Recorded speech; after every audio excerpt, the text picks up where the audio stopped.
Waalaikumsalam. Waalaikumsalam warahmatullahi wabarakatuh. Waalaikumsalam warahmatullahi wabarakatuh.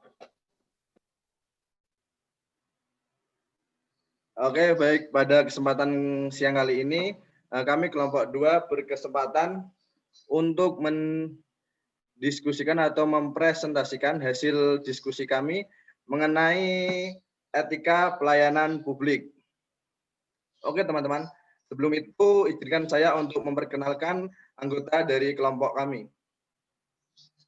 Yang pertama adalah Clementine Teresia Kania, nomor absen 10. Lalu ada Faizatul Imanda, nomor absen 14. Dan saya sendiri adalah Rizky Adi Junara, nomor absen 24. Oke. Kali ini pokok bahasan yang akan kita bahas ada beberapa subbab teman-teman. Ini saya sudah ambil dari RPS ya. Yang pertama kita akan membahas mengenai etika atau etos kerja. Lalu pada bab kedua kita akan membahas mengenai etika pelayanan publik yang dibagi menjadi beberapa bab. Yang pertama itu pengertian etika pelayanan publik, terus urgensi pelayanan publik, prinsip etika pelayanan publik, kualitas pelayanan publik, dan netralitas ASN. Kita langsung ke pembahasannya ya, yang pertama yaitu etika etos kerja. Kepada teman kami Clementine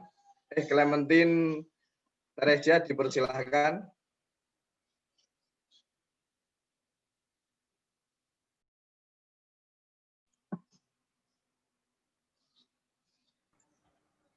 Ya, yang pertama saya akan menjelaskan etika atau etos kerja. Definisi etos kerja sendiri itu adalah etos kerja merupakan seperangkat sikap atau pandangan mendasar yang dipegang sekelompok manusia untuk menilai pekerjaan sebagai suatu hal yang positif untuk peningkatan kualitas kehidupan sehingga memengaruhi perilaku kerjanya. Selanjutnya langsung ke faktor-faktor yang memengaruhi etos kerja aja.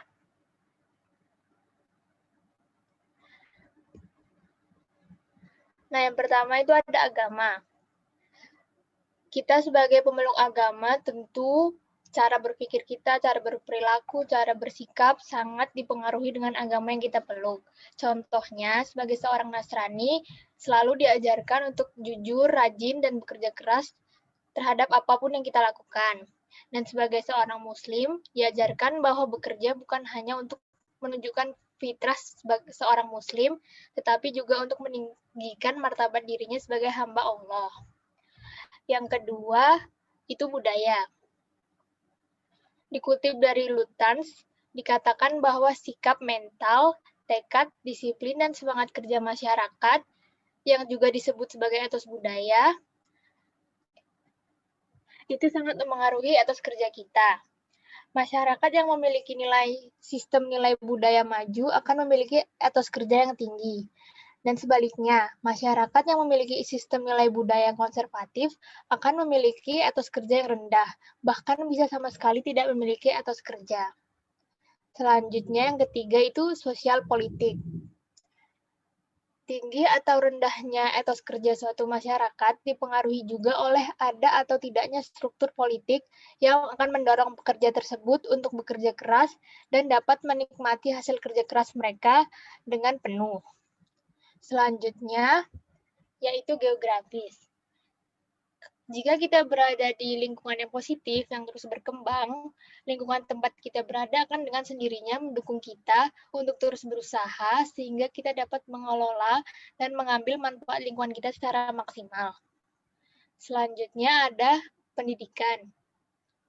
Jadi etos kerja ini tentu saja tidak bisa dipisahkan dengan kualitas sumber daya manusianya. Semakin tinggi latar belakang pendidikan pekerja, semakin tinggi etos kerjanya. Karena pekerja yang berlatar pendidikan tinggi dianggap lebih memiliki semangat dan ilmu dibandingkan dengan yang latar belakang pendidikannya lebih rendah. Selanjutnya,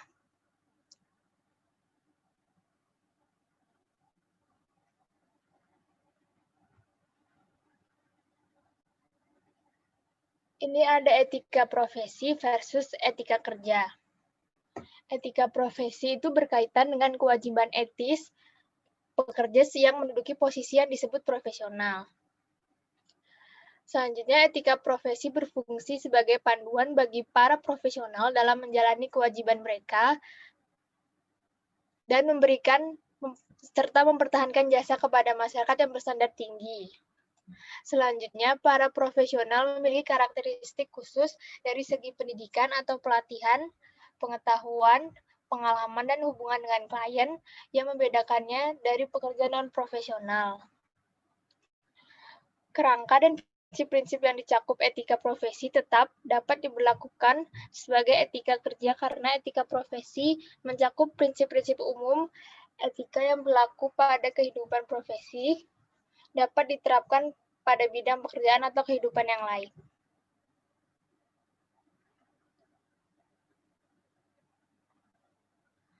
Nah, kalau ini macam-macam etos kerja berdasarkan Pancasila. Yang pertama, spesialisasi. Artinya kita bekerja dengan apa yang kita tahu, yang kita pahami, dengan sesuai ahli kita. Selanjutnya, rasionalitas. Saat kita bekerja, kita itu melakukan semuanya dengan alasan. Bukan hanya alasan, tetapi juga apapun tindakan yang kita ambil itu untuk mencapai tujuan kita secara efisien. Selanjutnya, sistematis. Bahwa kan semuanya itu udah ada standarnya. Kita melakukan pekerjaan kita itu sesuai dengan standar, sesuai dengan sistem semuanya. Selanjutnya, efisiensi. Dengan usaha yang tepat, kita dapat mencapai tujuan kita secara tepat dan cepat. Selanjutnya ada konsistensi. Nah, biasanya kan kalau pekerja itu pas waktu awal-awal bekerja itu sangat semangatnya gede gitu kan, tapi setelah berlarut waktunya tiba-tiba semangatnya menurun. Nah, kita harus konsisten dalam setiap pekerjaan kita.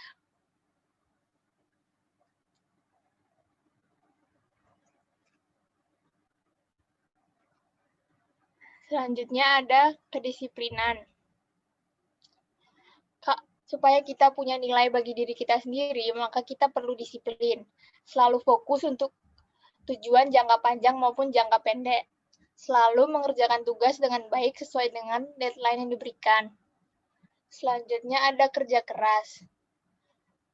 Kita melakukan semua pekerjaan kita dengan semangat, dengan kerja keras gitu.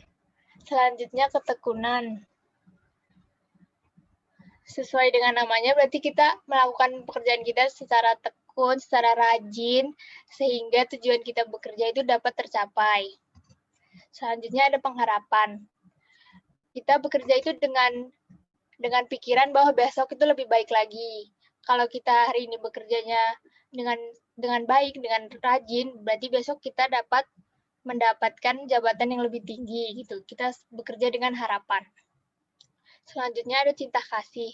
Berarti kita menyukai, mengasihi pekerjaan kita. Kalau kita menyukai pekerjaan kita, berarti kita dengan sendirinya akan semangat melakukannya. Selanjutnya akan dilanjutkan oleh Rizky. Oke teman-teman, setelah memahami apa itu etika atau etos kerja, kita akan melanjutkan ke pembahasan berikutnya, yaitu etika pelayanan publik.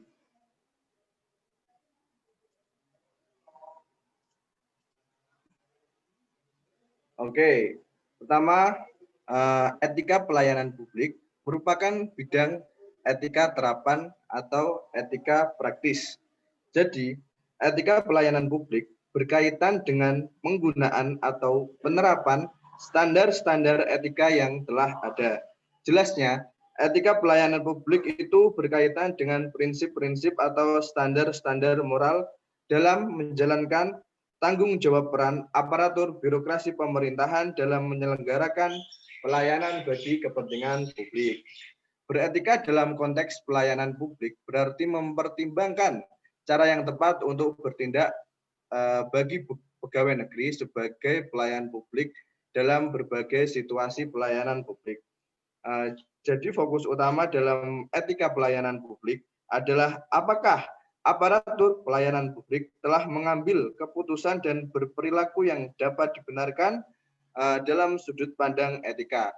Karena etika itu sendiri berkaitan dengan bagaimana agar manusia mencapai kehidupan yang lebih baik.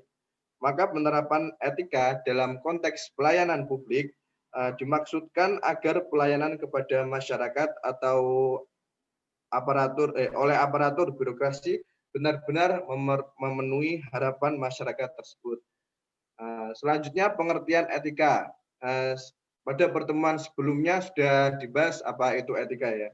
Cabang utama filsafat yang mempelajari nilai atau kualitas yang menjadi studi mengenai standar dan penilaian normal. Etika ini membahas baik buruknya suatu perbuatan dilihat dari dua sudut pandang itu sendiri. Atau secara umum peraturan yang ada di masyarakat yang biasanya dijadikan sebagai acuan dalam bersosialisasi baik di lingkungan masyarakat atau di lingkungan lainnya. Terus yang kedua itu pelayanan publik. Kalau di sini pelayanan publik adalah segala bentuk jasa pelayanan baik dalam bentuk barang publik maupun jasa publik yang pada prinsipnya menjadi tanggung jawab dan dilaksanakan oleh instansi pemerintah di pusat, di daerah, dan di lingkungan badan usaha milik negara atau badan usaha milik daerah dalam rangka upaya pemenuhan kebutuhan masyarakat maupun dalam rangka pelaksanaan ketentuan peraturan perundang-undangan. Nah, di dalam di dalam Undang-Undang Nomor 25 Tahun 2009 tentang Pelayanan Publik mendefinisikan pelayanan publik sebagai kegiatan atau rangkaian kegiatan dalam rangka pemenuhan kebutuhan pelayanan sesuai dengan peraturan perundang-undangan bagi setiap warga negara dan penduduk atas barang, jasa, dan atau pelayanan administratif yang disediakan oleh penyelenggara pelayanan publik. Jadi, teman-teman, intinya pelayanan publik itu suatu kegiatan yang dilakukan seseorang atau sekelompok orang atau instansi tertentu untuk memberikan bantuan dan kemudahan kepada masyarakat dalam rangka mencapai tujuan tertentu dengan mengatur pengadaan dan penyaluran barang publik. Bagaimana bentuknya? Bentuknya itu ada bermacam-macam, teman-teman. Misalnya pelayanan barang, pelayanan jasa, atau pelayanan administratif. Oke, selanjutnya kita akan membahas mengenai urgensi pelayanan publik atau pentingnya pelayanan publik. Pelayanan publik itu penting atau tidak?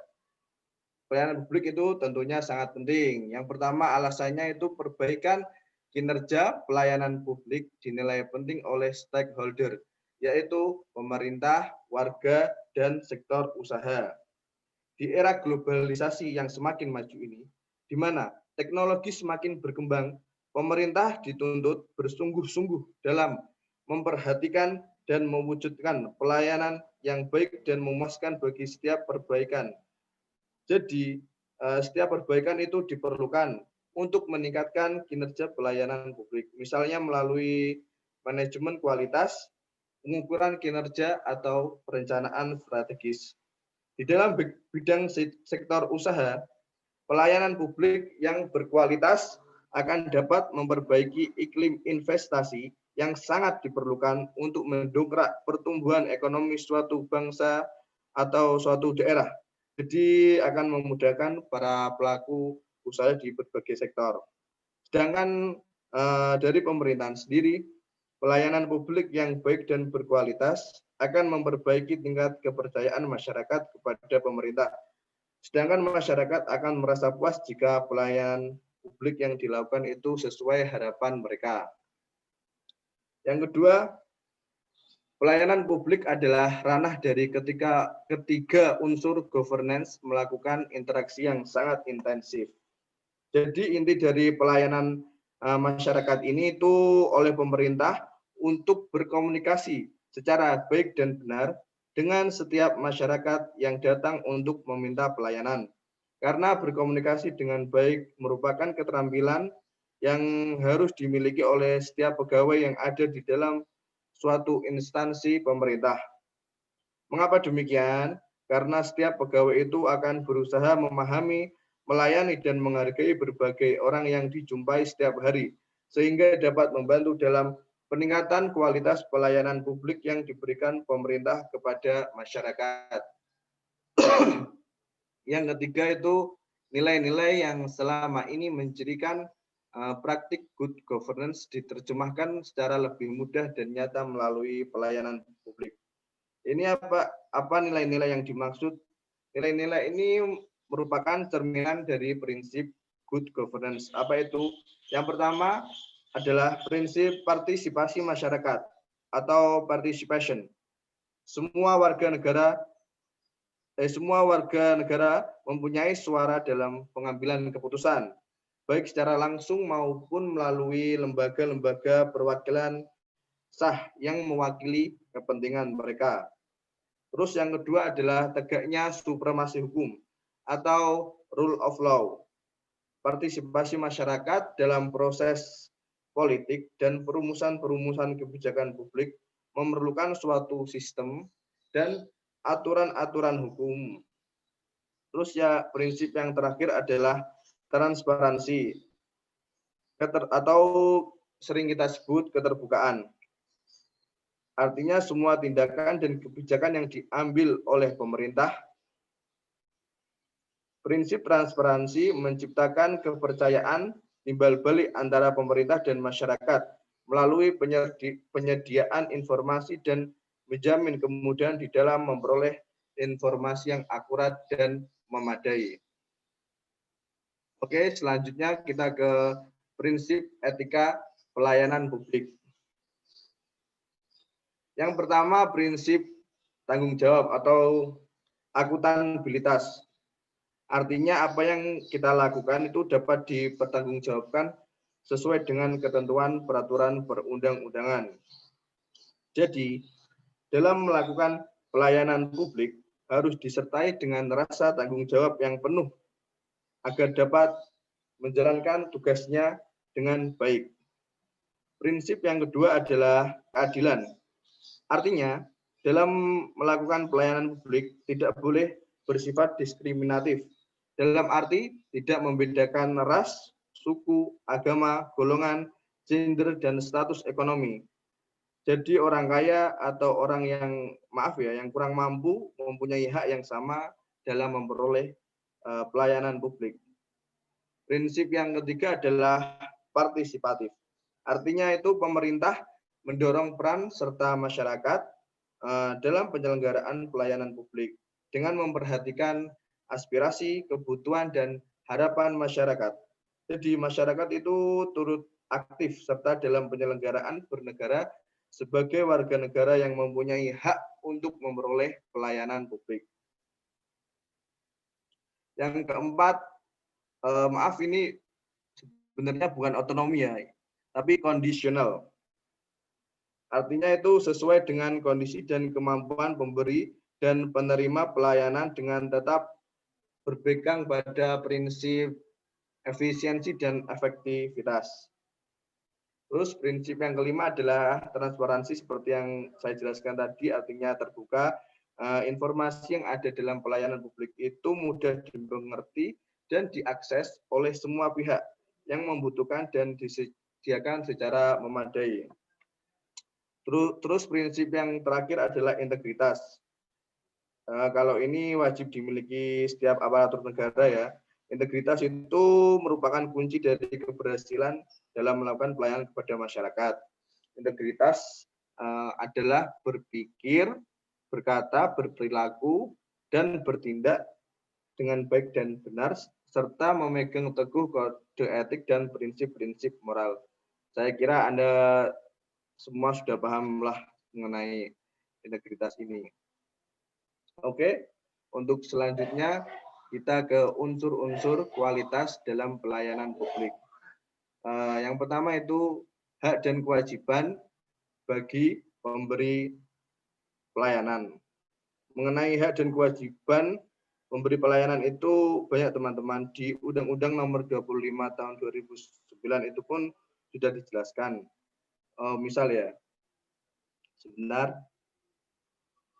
Misalnya ini, hak penyelenggara pelayanan publik memberikan pelayanan tanpa dihambat pihak lain yang bukan tugasnya, melakukan kerjasama, terus menolak permintaan pelayanan yang bertentangan dengan peraturan perundang-undangan. Terus kewajiban penyelenggara pelayanan publik menyusun dan menetapkan standar pelayanan, menyusun, menetapkan dan mempublikasikan maklumat pelayanan, menempatkan pelaksana yang kompeten, memberikan pelayanan yang berkualitas dengan asas penyelenggaraan pelayanan publik, dan lain-lain. Kewajiban bagi pelaksana pelayanan publik, misalnya melakukan kegiatan pelayanan sesuai dengan penugasan yang diberikan oleh penyelenggara, memberikan pertanggungjawaban atas pelaksanaan pelayanan sesuai dengan peraturan perundang-undangan. Teman-teman bisa baca lengkapnya di PPT yang diberikan oleh Bu Eva kemarin. Oke, yang nomor 2 itu pengaturan setiap bentuk pelayanan harus disesuaikan dengan kondisi, kebutuhan, dan kemampuan masyarakat. Tentunya antara satu masyarakat dengan masyarakat lainnya itu berbeda dari berbagai sisi ya teman-teman. Misalnya kemampuan ekonomi, faktor usia, gender, pendidikan, dan lain-lain. Contohnya dalam layanan misalnya BPJS. BPJS kan ada fasilitas kelas-kelasnya itu diperuntukkan bagi mereka yang kemampuan ekonominya berbeda. Misalkan kalau nggak salah itu kelas 1, kelas 2, kelas 3. Lupa saya. Nanti bisa dicek. Nomor 3, kualitas proses dan hasil pelayanan harus diupayakan agar dapat memberi keamanan, kenyamanan, dan kepastian hukum yang dapat dipertanggungjawabkan. Semakin baik pelayanan itu, maka semakin baik juga feedback atau timbal balik dari masyarakat itu sendiri. Sebentar. Yang terakhir atau yang nomor 4 itu, apabila pelayanan yang diselenggarakan oleh pemerintah terpaksa harus mahal, maka instansi pemerintah yang bersangkutan kewajiban memberi peluang kepada masyarakat untuk ikut menyelenggarakannya. Misalnya ini layanan pendidikan tinggi, perguruan tinggi. Pasti ada golongan masyarakat yang tidak bisa menempuh pendidikan perguruan tinggi ya. Nah, dikarenakan mungkin faktor ekonomi, kekurangan biaya, sehingga pemerintah itu mengeluarkan beasiswa bidik misi kalau nggak salah namanya, lupa saya. Bidik misi khusus mahasiswa yang kurang mampu. Inilah arti pemerintah memberikan peluang kepada masyarakat. Baik, selanjutnya faktor kualitas pelayanan publik akan dilanjutkan oleh teman saya. Oke, selanjutnya kita bahas faktor penentu kualitas pelayanan publik. Ada 10 faktor-faktor penentu baik atau buruknya kualitas pelayanan publik. Yang pertama adalah reliability. Apa sih reliability itu? Reliability ini adalah ketika ASN melaksanakan pelayanannya sesuai dengan janji-janji dan secara tepat waktu. Nah, reliability ini sangat berdampak terhadap kepuasan masyarakat kepada pelayanan yang diberikan oleh pemerintah. Jika reliability yang dilakukan oleh seorang ASN buruk, maka secara tidak langsung persepsi masyarakat terhadap pemerintah akan ikut menjadi buruk. Kemudian yang kedua, responsiveness. Artinya adalah ASN harus memberikan pelayanan secara cepat dan tanggap, menanggapi permintaan, pertanyaan, dan penanganan secara cepat dan tanggap. Contohnya saja, misalkan saat seorang difabel pergi ke kantor KPP. Nah, ketika seorang ASN melihat ada yang membutuhkan pertolongan, pertolongan, maka sebaiknya ASN tersebut langsung secara cepat dan tanggap menolong orang yang membutuhkan tersebut. Kemudian yang ketiga, kompetens. Artinya adalah ASN harus memiliki pengetahuan dan keterampilan untuk dapat memberikan pelayanan tertentu sesuai bidangnya masing-masing. Kemudian yang keempat, akses.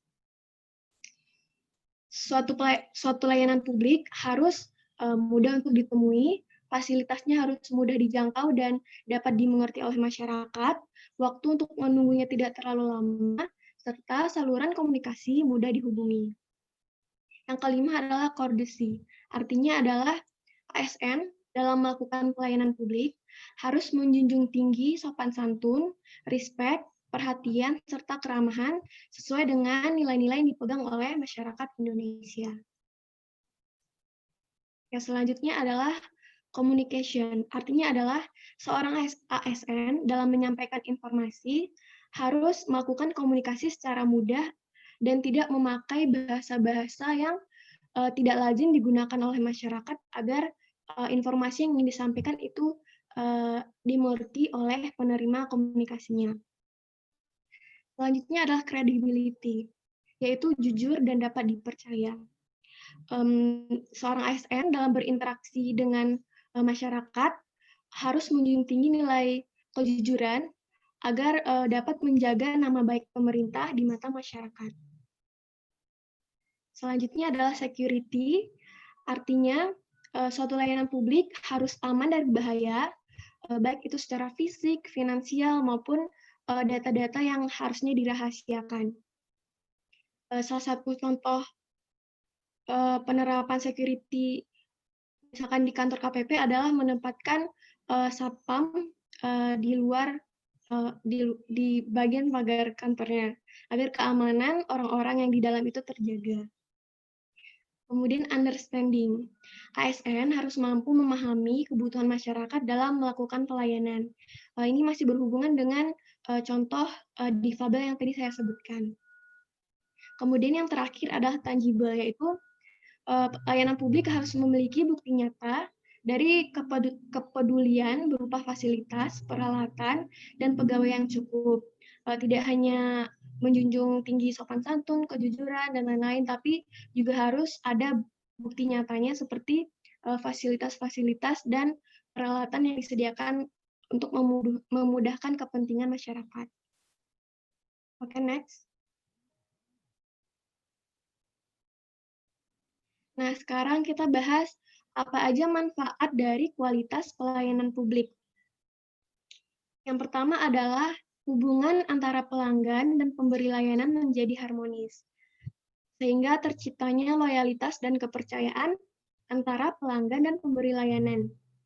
Di sini saya contohkan antara Fiskus dan wajib pajak. Ketika hubungan Fiskus dan wajib pajak itu terjalin baik atau harmonis, maka ketika Fiskus ingin menagih pajak ataupun melakukan penelitian atas usaha dari wajib pajak, ketika mereka sudah memiliki hubungan yang baik, tentu saja wajib pajak tidak merasa sungkan jika usahanya diteliti atau ketika Fiskus ini melakukan penagihan pajak atas usahanya.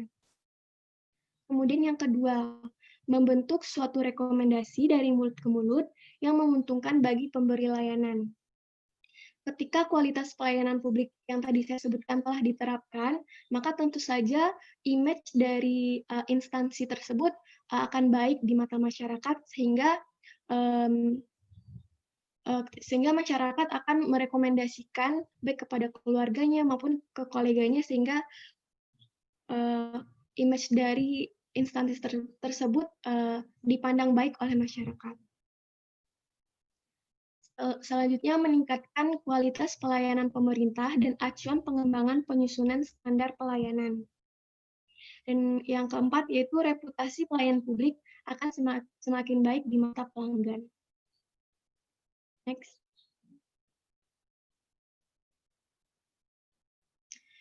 Nah, materi selanjutnya adalah netralitas ASN. Apa sih netralitas itu? Menurut KBBI, Nur Aida, Sri Hartini, dan konsep pemilu, netralitas adalah keadaan dan sikap netral dalam arti tidak memihak atau bebas. Kalau menurut Nur Aida, netralitas mengandung makna impartiality, yaitu bebas kepentingan, bebas intervensi, bebas pengaruh, adil, objektif, dan tidak memihak. Kalau menurut Sri Hartini, netralitas adalah bebasnya ASN dari pengaruh kepentingan partai politik atau tidak memihaknya kepentingan partai politik atau tidak berperan dalam proses politik.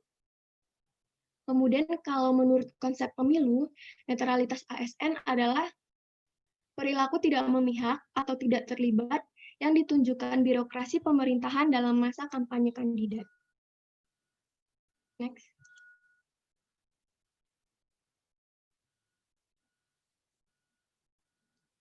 Nah, selanjutnya adalah apa aja indikator dari netralitas politik seorang ASN. Ada 2 indikator utama netralitas politik yang saling berkesinambungan, yaitu tidak terlibat dan tidak memihak. Maksudnya apa sih? Kalau tidak terlibat itu, artinya adalah ketika dalam masa kampanye, ASN tidak boleh menjadi tim sukses dari calon kandidat kampanye tersebut. Kemudian ASN juga tidak boleh menjadi peserta kampanye, baik menggunakan atribut partainya ataupun menggunakan atribut PNS. Kemudian selanjutnya tidak memihak. Maksud dari tidak memihak ini adalah ASN tidak membantu dalam membuat keputusan atau tindakan yang menguntungkan salah satu pasangan calon. ASN juga tidak boleh mengadakan kegiatan yang mengarah kepada keberpihakan terhadap salah satu pasangan calon. ASN juga tidak boleh melakukan pertemuan, ajakan, himbauan, seruan, atau pemberian barang kepada PNS dalam lingkup unit kerjanya, anggota keluarga, masyarakat, serta tidak membantu dalam menggunakan fasilitas negara yang terkait dengan jabatan dalam rangka pemenangan salah satu calon pasangan. Next.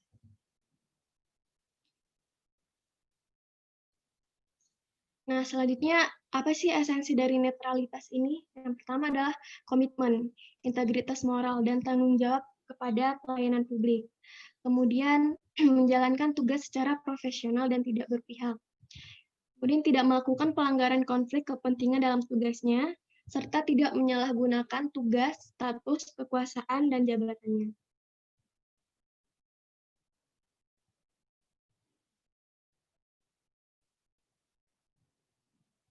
Nah, yang terakhir adalah apa saja bentuk-bentuk pelanggaran dari netralitas seorang PNS. Sebelum kita bahas bentuk-bentuk pelanggarannya, ada beberapa penyebab kenapa seorang ASN bisa melanggar netralitas ASN. Yang pertama adalah motif mendapatkan atau mempertahankan jabatan. Jika seseorang ingin mempertahankan jabatannya, tetapi dengan cara yang tidak semestinya, maka itu telah melanggar netralitas seorang PNS. Kemudian yang kedua, adanya hubungan primordial. Primordial ini maksudnya adalah hubungan istimewa, seperti hubungan keluarga. Yang ketiga, rendahnya integritas seseorang, terus tekanan dari atasan, dan ketidakpahaman terhadap regulasi yang berkaitan dengan netralitas. Sekarang kita masuk ke contoh-contoh bentuk perilaku pelanggaran netralitas. Pertama dari segi politik. Ketika ASN melakukan kampanye, menghadiri deklarasi paslon, ataupun berfoto dengan paslon dengan pose ciri khas kampanye, maka itu telah melanggar netralitas dari ASN. Selanjutnya dalam bidang manajemen ASN. Ketika ASN melakukan pengadaan pegawai bukan berdasarkan kebijakan internal, contohnya misalkan dia mengadakan lowongan pegawai, tetapi yang dimasukkan adalah keluarga ataupun koleganya, maka itu melanggar netralitas ASN. Kemudian melakukan kegiatan pengembangan karir tidak merata dan adil. Contohnya ketika seorang atasan mengadakan kegiatan pengembangan karir ataupun pelatihan seperti itu, dia memilih bawahan-bawahan tidak berdasarkan kompetensi yang dimiliki oleh bawahannya, tetapi berdasarkan hubungan kedekatan bawahan itu dengan atasannya, maka hal tersebut telah melanggar netralitas ASN. Kemudian promosi dan mutasi tidak dilakukan secara objektif dan transparan. Nah, misalkan ketika seorang atasan memindahkan atau memutasi bawahannya karena takut bawahan tersebut membuka pelanggaran-pelanggaran yang telah dilakukannya, sehingga dia memutasi bawahan tersebut. Nah, hal ini merupakan pelanggaran netralitas ASN. Selanjutnya dalam pelayanan publik, ketika seorang ASN menunda izin mendirikan bangunan ataupun AMDAL, yaitu analisis mengenai dampak lingkungan, karena ada konflik kepentingan, terus mendahulukan pelayanan perizinan karena ada hubungan keluarga, dan meminta staf untuk tidak memberikan pelayanan pada orang tertentu, hal ini merupakan pelanggaran dari netralitas ASN. Kemudian dalam pengambilan keputusan dan kebijakan. Ketika seorang ASN mengambil keputusan berdasarkan pertimbangan subjektif, tidak objektif, maka hal ini merupakan pelanggaran. Kemudian tidak adanya transparansi kebijakan yang dibuat dan mengambil keputusan atau kebijakan yang mengintimidasi individu atau kelompok tertentu itu merupakan pelanggaran ASN, pelanggaran netralitas dalam pengambilan keputusan dan kebijakan. Nah, sekian materi hari ini, tapi kami masih ada satu lagi, yaitu agar teman-teman lebih paham mengenai etika pelayanan publik, kami mau menampilkan salah satu video KPP Surakarta, yaitu fasilitas-fasilitas yang disediakan di sana. Kita bisa lihat apakah KPP Surakarta tersebut telah memenuhi kualitas pelayanan publik atau tidak.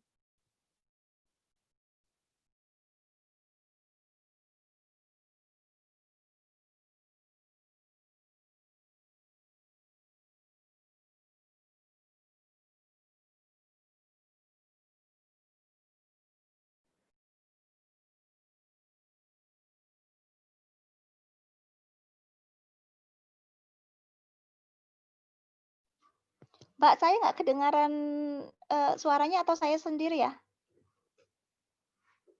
Saya Yang juga, lain? Bu. Saya juga Oh. nggak dengar suaranya, Bu. Saya juga, Bu. Oke, berarti ada yang Ya, Bu. coba dicek dulu. Emang nggak ada ya. suaranya, Bu? Apa nggak ada suaranya? Nggak ada, Bu. Nggak ada suara. Oh, Nggak nggak ada suaranya. Bu. Sip.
Oke, sebelumnya saya minta maaf dulu, sepertinya speaker saya yang rusak ya, sehingga tidak ada suaranya.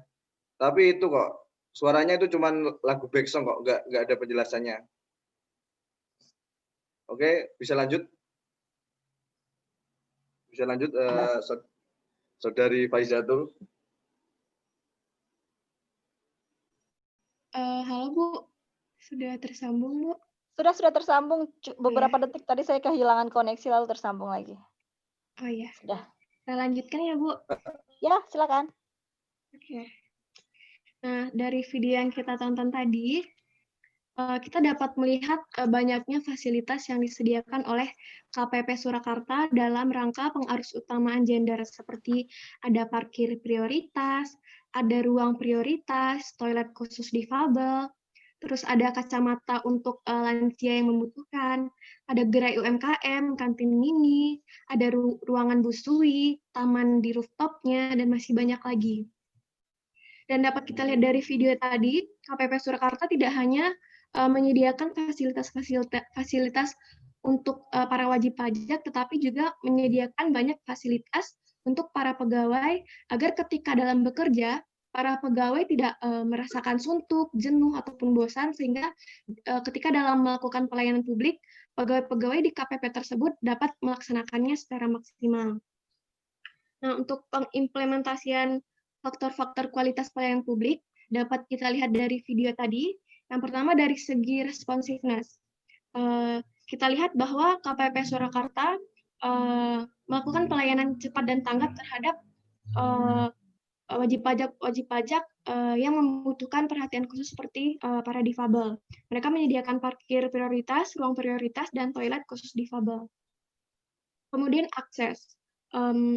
KPP Surakarta juga menyediakan banyak fasilitas yang mudah digunakan, dan untuk ketika ada antrian juga KPP Surakarta menyediakan ruang baca untuk para wajib pajak menunggu antriannya. Kemudian dalam segi courtesy atau sopan santun, dapat kita lihat di video tadi, salah satu fiskus menjelaskan secara rinci kepada wajib pajak menggunakan komputer yang ada di kantor tersebut. Kemudian untuk security juga dapat kita lihat di video tadi, KPP tersebut tentu saja memiliki pengamanan dari bahaya yang ada. Kemudian dari segi tangible banyak sekali ya kita lihat tadi bukti nyata dari kepedulian KPP tersebut kepada wajib pajaknya.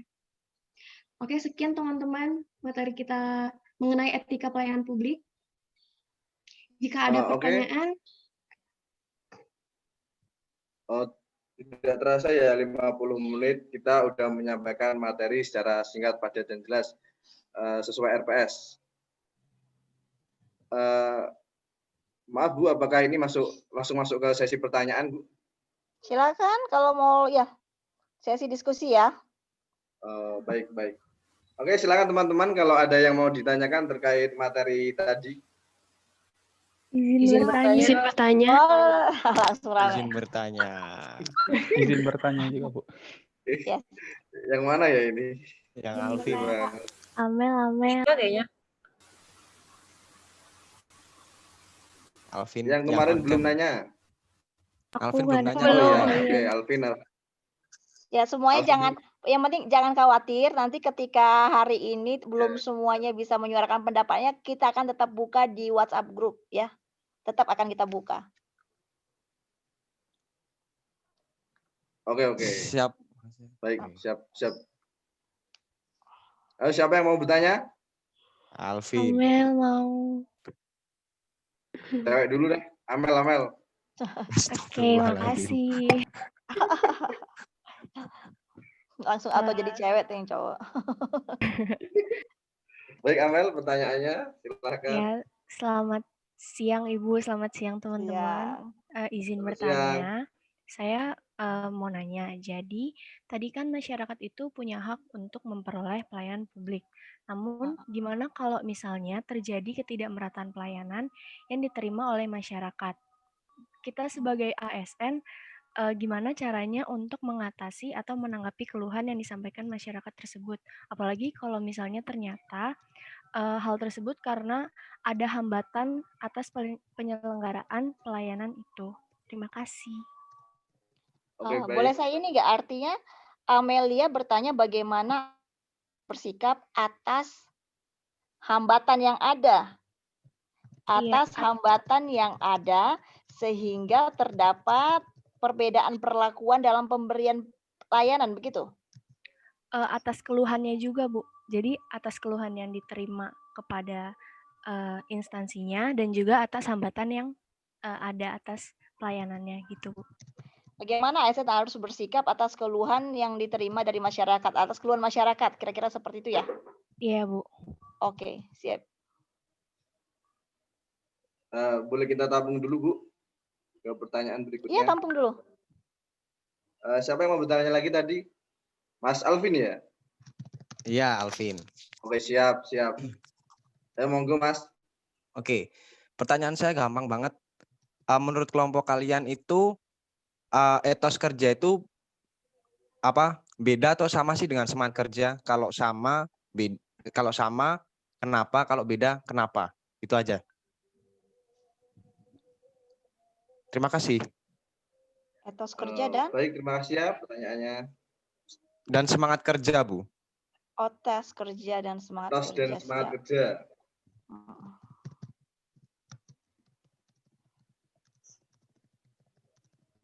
Satu lagi ya, Bu, berarti? Boleh, satu lagi. Beberapa sesi juga nggak apa-apa. Siap. Kita tampung 3 pertanyaan dulu ya, nanti terus bisa dijawab satu persatu, lalu ganti ke sesi kedua, teman-teman. Ada lagi yang mau bertanya? Tidak ada sepertinya ya. Mau nanya. Ada ya. Baik, Mbak Erlinda April. Ya, silakan pertanyaannya. Ya, izin bertanya, Bu dan teman-teman, terkait dengan netralitas, semisal yang mencalonkan diri adalah orang tua kita, misal menjadi calon gubernur. Apakah memang kita tidak boleh sama sekali berfoto dengan orang tua kita, meskipun tidak ada pose yang menunjukkan bahwa kita itu mendukung calon tersebut? Karena biasanya dalam masa kampanye berfoto dengan paslon saja tidak ada pose yang mengarah ke mendukung paslon, orang bisa salah paham, "Oh, orang ini tuh mendukung paslon ini." Apakah hal tersebut bisa disebut dengan pelanggaran netralitas, Bu? Terima kasih. Baik. Izinkan kami untuk mendiskusikan jawabannya sebentar ya, teman-teman. Ya, sambil presenter mendiskusikan dengan teman-teman ya. Pertanyaan ini yang saya dari 3 pertanyaan, saya mau highlight di pertanyaannya Erlinda terkait netralitas dalam konteks politik dalam kaitannya dukungan kepada anggota keluarga. Artinya kita selaku ASN, bukan kita yang maju ke dalam panggung perpolitikan, tapi katakanlah itu orang tua kita, atau bahkan ketika suami kita atau istri kita maju menjadi pilkada, bagaimana kita harus bersikap? Masa kita nggak boleh foto? Kira-kira seperti itu kan?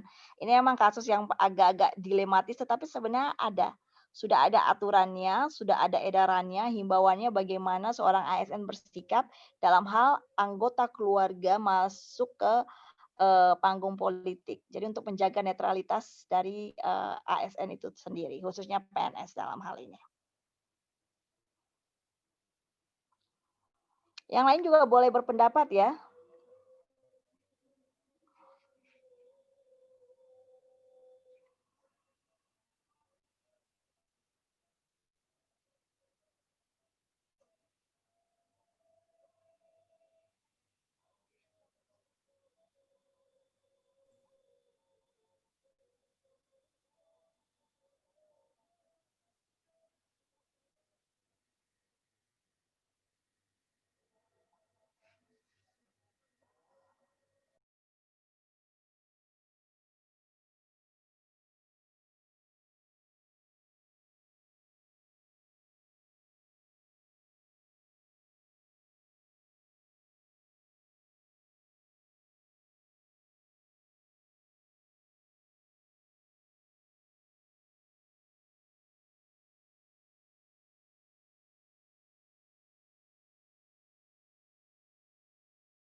izin menjawab pertanyaan Amel, Bu. Monggo. Tadi pertanyaan Amel adalah ketika terjadi ketidakmerataan pelayanan yang diterima masyarakat, nah bagaimana ASN harus bertindak karena adanya hambatan dalam pemberian pelayanan tersebut, dan apa yang harus ASN lakukan terhadap keluhan yang berasal dari masyarakat. Terhadap keluhan masyarakat yang disampaikan kepada ASN, sudah tentunya kita sebagai ASN mendengarkan keluh kesah dari warga negara tersebut. Sesuai dengan salah satu faktor penentu kualitas yaitu communication. Dan pertanyaan kedua, apa yang harus kita lakukan jika ketidakmerataan tersebut terjadi karena adanya hambatan? Nah, kita harus lihat dulu apa faktor yang menyebabkan hambatan dalam pemberian pelayanan ini. Jika hambatan ini terjadi karena faktor organisasinya tidak bagus, maka hal yang harus kita lakukan adalah membenahi sistem dari dalam instansi yang bermasalah tersebut, atau instansi yang tidak memberikan pelayanan secara tidak merata. Kalau misalkan faktor yang menyebabkan ketidakmerataan ini adalah karena jalan atau akses menuju tempat masyarakat itu berada, maka hal tersebut tentu saja tidak bisa instan untuk diselesaikan masalahnya, tetapi sebagai ASN, pertama kita dengarkan keluh kesah dari masyarakat tersebut, dan yang kedua tentu saja kita mengkomunikasikan hal ini kepada atasan, dan atasan yang akan membawa masalah ini ke pemerintah yang lebih berwenang untuk menyelesaikan akses menuju masyarakat tersebut. Seperti itu. Terima kasih Amel, Pak. Sudah puas, Amel? Sudah. Tapi saya ada pertanyaan lain sih, tapi nanti aja.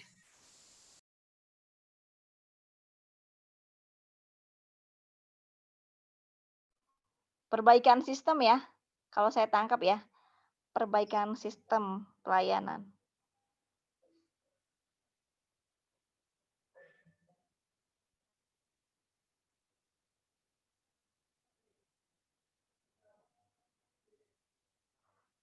Suara saya kedengeran nggak ya?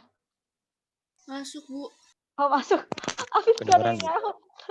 Saya kirain saya yang lulus koneksi. Sip. Tadi Faiz 1 sudah menyampaikan tanggapan atas pertanyaan Amelia. Jadi perbaikan sistem, kalau yang saya tangkap ada perbaikan sistem. Ya. Mungkin teman-teman yang lain boleh loh ya.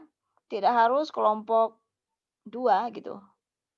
Tapi yang pasti kelompok 2 harus memberikan tanggapan atas ketiga pertanyaan yang disampaikan.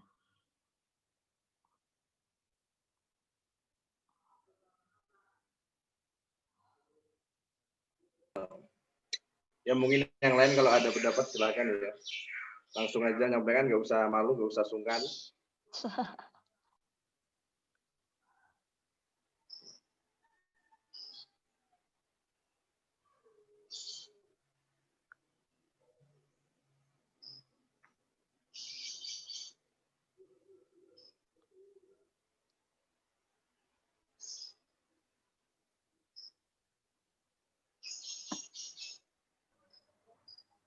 Bu, izin menjawab pertanyaannya Alvin.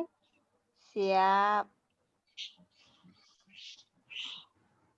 Apakah etos kerja dan semangat kerja itu sama? Kalau sama kenapa? Kalau beda kenapa? Nah, kalau yang saya temukan di Google itu etos kerja itu sama dengan semangat kerja. Nah, semangat kerja itu kita praktikkan dalam perilaku kerja kita. Saat perilaku kerja kita jadi selaras, satu semangat, maka aktivitas kerja di tempat kerja kita itu jadi lebih etos kerjanya itu jadi lebih baik gitu, Bu. Jadi kayak semangat kerja itu salah satu ciri etos kerja. Ya. Bagaimana, Alvin? Jadi intinya sama ya antara etos kerja sama semangat kerja itu. Mungkin Iya. bedanya cuma istilahnya doang. Kalau etos kan dari bahasa Yunani ya, nggak salah. Ya bagaimana Mas Alvin? Oke, sebenarnya ada setelah saya bertanya tadi ada lagi pertanyaannya yang berkaitan dengan apabila ini adalah sama dengan semangat kerja. Kalau seumpama, ini bisa saya lanjutkan nggak sih, Bu? Oh, bisa. Boleh. Sekali. Soalnya Lama.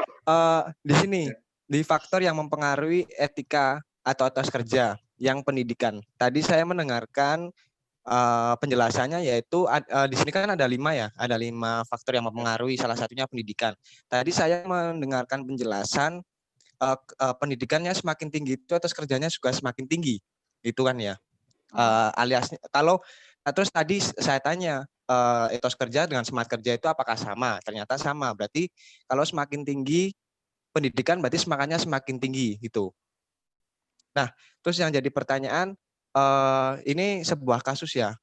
Katakanlah mohon maaf ini tidak menyinggung suatu profesi. Katakanlah seorang petani. Kebetulan saudara-saudara saya juga banyak yang petani, terutama kakek saya. Itu mohon maaf pendidikannya juga tidak terlalu tinggi. Nah, apakah tapi dia juga dia merasa dia sangat bersemangat dalam bekerja gitu. Nah,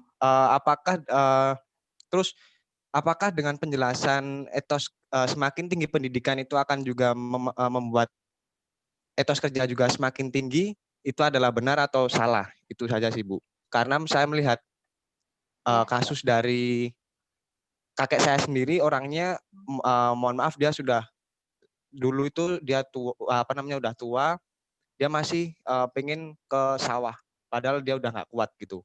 Itu aja, Bu. Iya.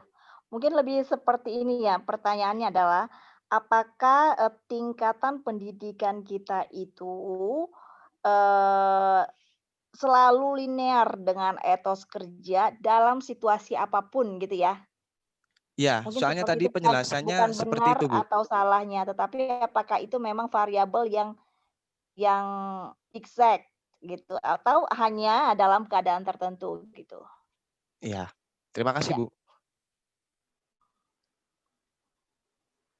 Menarik itu pertanyaannya, menarik sekali.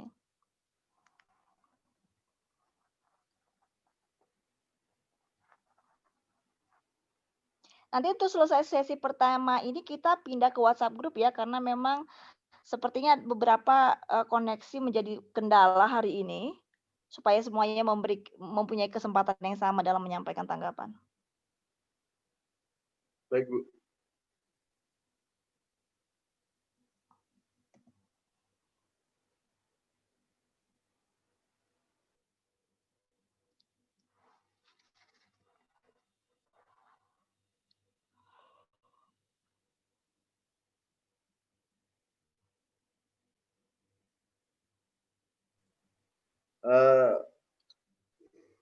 Saya akan menyampaikan pendapat terkait tanggapan Mas Alvin tadi belum ya?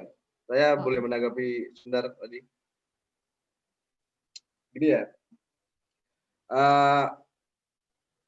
pendidikan itu cuma salah satu penunjang saja ya. Jadi bukan semua orang yang pendidikan itu semangatnya tinggi, bukan gitu. Jadi itu hanyalah salah satu penyemangat seseorang dalam bekerja keras. Jadi bukan berarti kalau setiap orang itu harus ada pendidikan tinggi untuk bersemangat kerja, bukan begitu. Rata-rata maaf ya, orang yang di desa atau yang berkemampuan yang faktor ekonominya itu kurang, mungkin mereka ya katakanlah tidak bisa menempuh pendidikan yang tinggi. Terus apakah mereka harus menyerah pada kehidupannya? Ya pasti enggak lah. Pasti mereka akan mencari cara berbagai cara selain pendidikan itu hanya salah satu faktor saja ya. Faktor semangat itu pasti ada banyak sekali. Pasti mereka tidak akan menyerah dan akan meningkatkan semangat kerja. Katakanlah misalkan bapak saya yang dulunya lulusan SMP tahun 80-an tapi dia bisa menjadi tentara. Dia dulu pokoknya dengan semangat dan kerja kerasnya dia bisa menjadi tentara walaupun awalnya hanya berpangkat rendah yang itu loh, yang pasukan bunuh diri, tapi lama-kelamaan bisa menjadi yang pangkatnya lumayan lah, kalau katakanlah gitu. Jadi intinya pendidikan itu hanyalah salah satu faktor saja. Jadi bukan acuan untuk seseorang untuk tidak semangat dalam bekerja gitu. Itu Mas Alvin. Gimana? Oke, terima kasih tanggapannya dari kelompok 2. Ya. Oke. Siap. Oke, siap. Jadi kurang pertanyaan ini yang netralitas itu. Iya, saya tambahkan yang Bentar untuk ya. Alvin ya. Jadi begini, ya. Jadi memang siap. level tingkat pendidikan seseorang itu tidak selalu berbanding lurus dengan etos kerja seseorang. Tidak bisa kita tutup mata bahwa beberapa atau mayoritas bahkan orang-orang dengan level pendidikan yang tidak memenuhi standar gitulah ya, katakanlah di bawah tidak lulus SMA begitu, mereka adalah orang-orang yang memiliki etos kerja tinggi. Kenapa? Karena sebenarnya faktor etos kerja itu tidak semata-mata ditentukan oleh tingkat pendidikan, banyak faktor.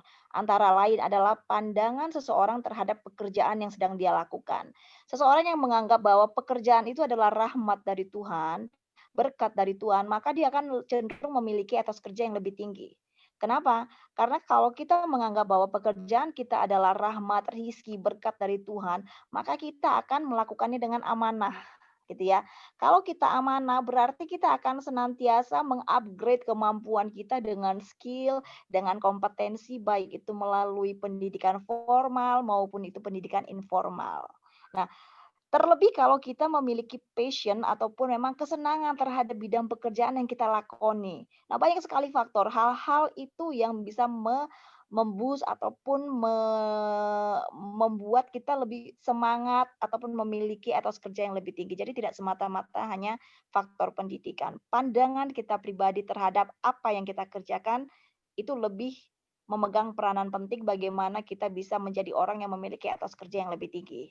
Nah, itu tambahan dari saya ya. Oke, terima kasih. Terima kasih banyak Bu Iva. Siap. Yang Erlinda ini menarik loh, menarik. Karena memang ada kasus seperti itu. Ada kasus seperti itu. Karena begini, ketika kita menjadi ASN, lalu kita mendampingi anggota keluarga kita dalam kampanye, unsur netralitas atau ketidaknetralan kita itu istilahnya kalau terpleset sedikit udah nggak netral gitu ya. Nah, kita manusia ini kan tidak luput dari kehilafan. Kita tidak bicara masalah kesalahan yang disengaja, tetapi kehilafan. Ada kasus yang menurut saya memang itu sangat bijak dan sangat tepat diambil oleh salah seorang ASN yang kebetulan suaminya, pasangannya itu mencalonkan diri sebagai kepala daerah. Apa yang diambil, kebijakan yang diambilnya adalah mengambil cuti di luar tanggungan negara. Cuti di luar tanggungan negara. Jadi dia itu kan tidak dilarang ya, tidak dilarang karena kan yang maju adalah suaminya.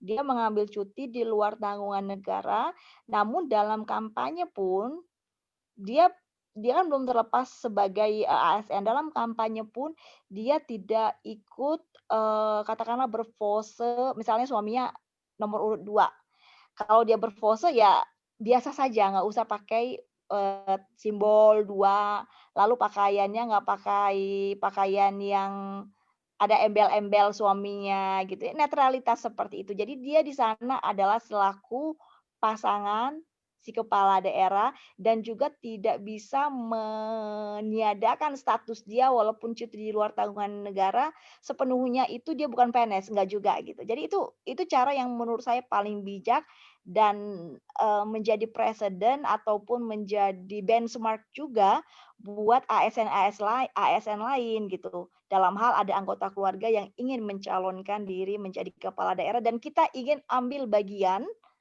sebagai bagian dari anggota keluarga. Itu kalau saya boleh cerita dari apa yang pernah terjadi. Monggo teman-teman yang lain juga silahkan menanggapi. Oh baik Bu, berarti jadi saya bisa simpulkan kalau boleh berfoto asalkan tidak mengandung unsur-unsur kampanye gitu ya Bu?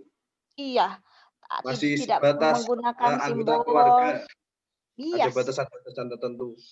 betul sekali. Karena nggak mungkin nih kalau misalnya gini, kalau seandainya suami saya nanti mencalonkan jadi kepala daerah, masa saya sebagai istri, saya nggak boleh dukung suami saya.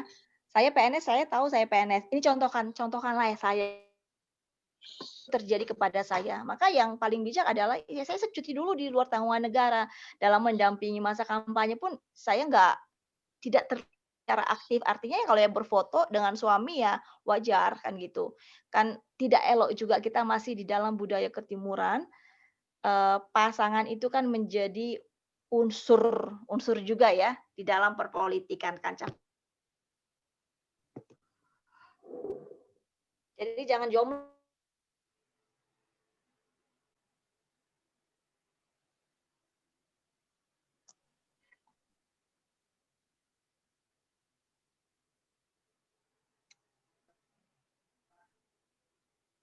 Teman-teman yang lain bisa Mungkin teman-teman lainnya tambahan atau kelompok 2 ikut menambahi.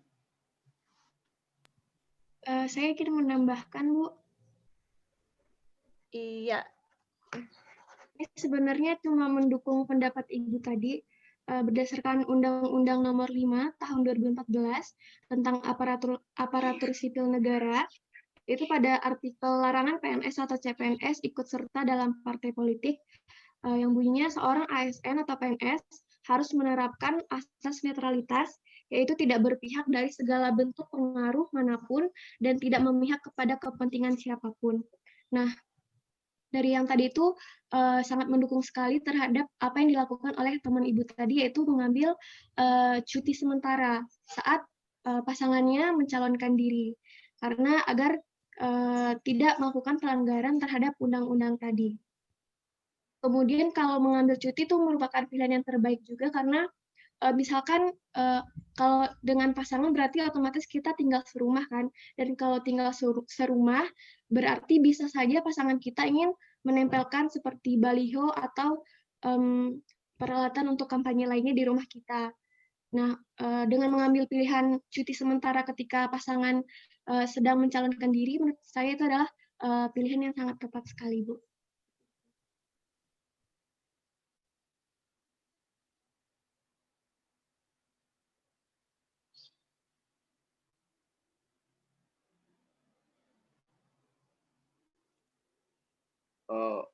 Oke, bagaimana Mbak Erlin? Apakah ada tanggapan atau sanggahan? Enggak, udah. Terima kasih Bu Eva dan teman-teman. Terkait kita? Udah ya tadi? Oh, udah. Bagaimana Bu selanjutnya? Apa kita ada pertanyaan lagi atau langsung ke WhatsApp?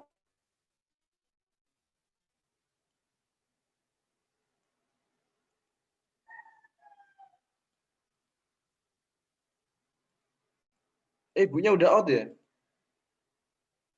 Iya, ibunya nggak ada. Iya. Tadi kok nggak salah kata Berarti ibunya, Itu pertanyaannya disambung di WA. Iya. oh berarti udah disuruh pindah ke WA. Pindah. Pindah ke WA, disuruh pindah ke WA. Pindah-pindah. Yo, ngungsi.